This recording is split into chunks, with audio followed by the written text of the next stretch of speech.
नमस्कार, रेखास कुकिंगमध्ये आपले खूप खूप स्वागत आहे। आज आपण खूपच साधी आणि सोपी पद्धतीने वांग्याची भाजी बनवणार आहोत। तर त्याच्यासाठी सर्वप्रथम आपण वांगी घेतलेली आहेत। वांग्याचं मागचं देठ काढून घेतले आणि असे 4 भाग करून घ्यायचे। आतमध्ये काही किडा आहे का नाही ते सर्व चेक करून घ्यायचं।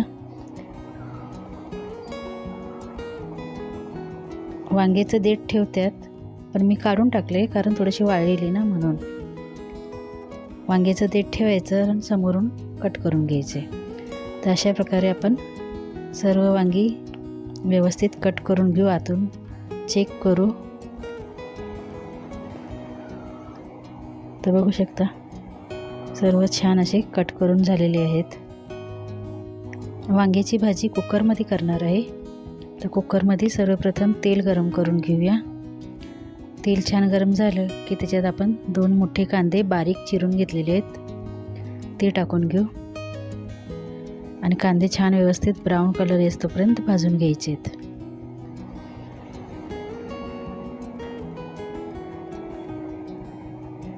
कांदा छान भाजतोय तोपर्यंत आपण आलं, लसूण आणि खोबरं बारीक वाटून घेऊया।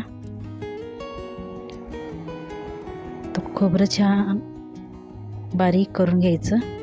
आलं, लसूण, खोबरं छान अशी पेस्ट झाली पाहिजे।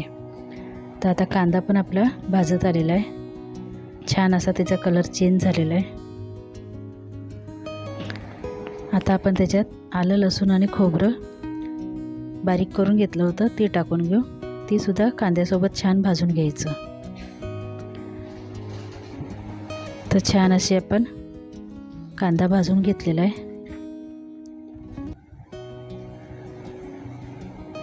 कांदा छान भाजून रेडी झाला आहे। आता आपण त्याच्यात मसाले टाकायला घेऊया।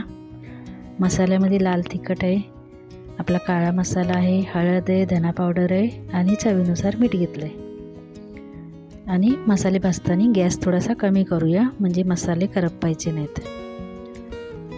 तर छान व्यवस्थित मसाले भाजून घ्यायचे।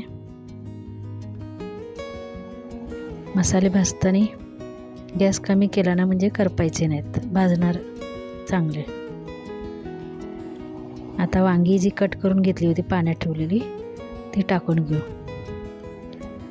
आणि त्याला सुद्धा आपण कांद्यासोबत 2 मिनिटं असंच परतायचं। छान व्यवस्थित परतून झालेलं आहे।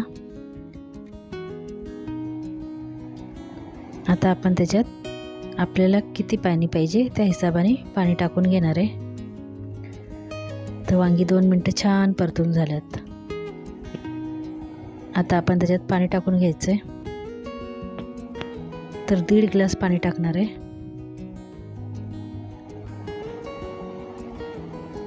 आता आपण एक उकळी येऊ देऊ चांगली। गॅस फास्ट करून घेतलाय, छान अशी उकळी आलेली। आता उकळी आल्यानंतर आपण त्याच्यात शेंगदाण्याचा कूट टाकायचा आहे। 3 ते 4 चमचे शेंगदाण्याचा कूट टाकणार आहे आणि बारीक चिरलेली कोथिंबीर टाकून घेऊया।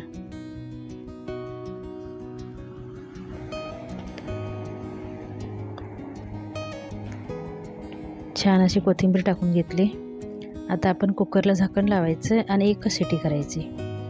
1 शिटीमध्ये आपलं वांगं शिजून रेडी होतंय आणि स्लो गॅसवरच 1 शिटी करायची, फक्त 1च शिटी। तर झणझणीत असं आपलं साधं सिंपल वांग्याची भाजी रेडी झाली। धन्यवाद।